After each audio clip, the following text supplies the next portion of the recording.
Hello friends, in last video I spoken about that if you want to start to invest in India after so much rally, how you should start with mutual fund with SIP, and also given the 5 or if you can say more than 5 top mutual funds which you can choose, and if you have missed that video you can watch it here.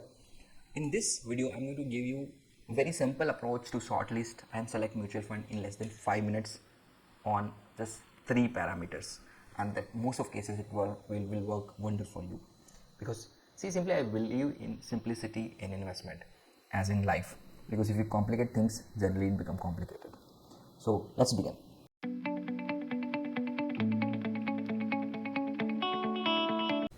So hello friend, my name is Arun Tiwari. Generally I make videos on NRI taxation or legal topics, but I decided because it's also very important to understand about investment part, I just have created few videos on investments, especially on mutual fund investments, and hope if I get a good feedback from you people, if I get a support, you will share with your other NRI friends or other people who might be interested in investing in India in a systematic way without a big cost or without big risk.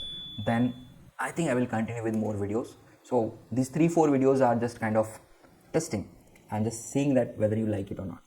So in this video I'm going to talk about how you should choose the mutual fund if you want to shortlist yourself. Anyhow, if I get a good feedback, I will maybe at least every quarter I will post the top 10 mutual funds from different categories. But again, if suppose it doesn't work out, then at least you know how to shortlist mutual funds for yourself. 3 important things you have to understand when you are shortlisting the mutual funds. The first thing is return, and it's most important part. So return you have to see in a long term view. Now long term for me is generally 3 years, 5 years, 10 years, depending on the situation. Now the situation, if I see, most of the return has come from the 3 years.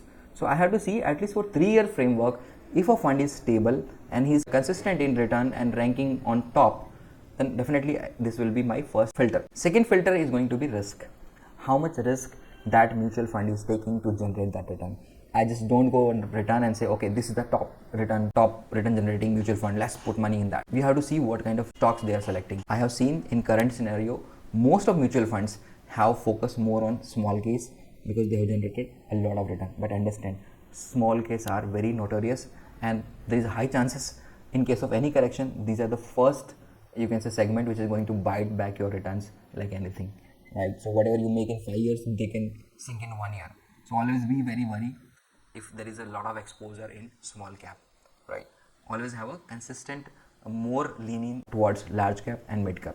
So second thing, you have to see what kind of risk that particular mutual fund is taking, and there are different indicators, but I generally don't go into indicators. I go to their portfolio and I see what kind of funds they have. In all the mutual fund, they have something called documents, where they mention what are the segment they have invested, what are the sector they have invested, how much percentage of their portfolio they have invested in different segment or sectors, and also they tell us how much of their investment is in large cap, how much they have invested in mid cap, how much they have invested in small cap. So just if you just have a view, you will get an idea how much risk they are taking. Another way is you have to see what is their expense ratio. This is the third thing I'm definitely going to see, but another thing you have to see their top 10 stocks. What are the top 10 stocks? What they represent? Do they represent a large cap, a mid cap, or a small cap, or a mix of that? All these. So that has to see, because these are the stocks which is going to lead the return, because most exposure mutual fund is holding that. I'm not going to want to make this complicated, but simple thing, understand, if you just spare some moment just to see the top 10 funds or how much percentage of that mutual fund is invested in large cap, small cap and mid cap, you will get a feeling of the risk. Now people talk about Sharpe ratio, this ratio. See, most of things don't understand as a layman, right? So don't get into that, right? A better idea is always to just go and have a feeling of the kind of stocks they have invested, okay? And if you feel that companies are invested are good, okay, then you can of course go ahead with that. That is the second filter. Third filter you have to do is about expense ratio. It's not a filter, it's basically a check. Expense ratio is like how much fund is charging to generate that return. Now understand, I'm not saying cheapest is the best. In mutual fund, if somebody is generating return and they are charging expenses, it should be fine. The only thing you have to see, the fund should not charge without generating return, because what happens, this is the fixed cost which is getting deducted from your capital every year, whether they generate return or not. another way of looking at this, if they are charging reasonable cost, right, they're generating good return, reasonable expenses, the saving going to earn return for you. So basically it's going to be return on saving, so further it's going to enhance your returns in long term. Other way of looking on expenses is, see, in mutual fund, if I say cheaper is best, doesn't work, so costly is best doesn't work either. There is no relation that if a fund charging more, they will be doing better work.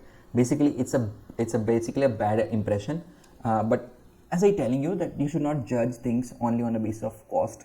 You should see what is the value and quality they are providing. So even suppose they are on the par with the average of in their segment, they are still very good. So if somebody is generating, what kind of mutual fund I will shortlist? Something which is doing extraordinary return and charging me a reasonable or maybe slightly below average cost as their segment. Suppose if I am investing in large cap, I will see what is the average expense ratio for large cap mutual funds, and that fund should be charging slightly less, if not very less. Now if some funds are giving you can say better return and very less you can say expense ratio, best, I will not think twice, I will just jump on that. So this is 3 way you can shortlist your mutual fund in 5 minutes, less than 5 minutes, and then you can invest in that. Next question most of you might be asking, sir, when we should review? So always I say it's a long term game. If I say in simple words, generally you should not review till the time they are generating return, they are beating their peers, or they are beating the average return generated by their segment. Just stick to that. Don't go for 1 or 2% here and there, because switching also have a cost. When you sell a mutual fund from one mutual fund, send it to other, there will be capital gain, you have to pay taxes, and then your money will be lying idle for that period. So you will not make much money during that shifting period. So better, until unless there is a big reason, don't do reshifting, don't review. But if you still want to do, not less than 3 years, and in 3 years also you have to see there should not be significant gap. Now if it's happening like your mutual fund is giving you 20% when the market leader is giving say 26%, it's a time to change your mutual fund. But if the difference is 1%, 0.5%, don't bother, it's fine, it is doing fine.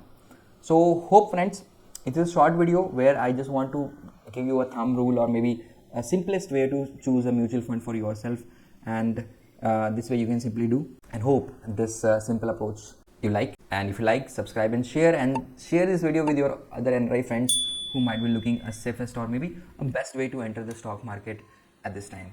That's all in this video. Thank you. Have a nice day.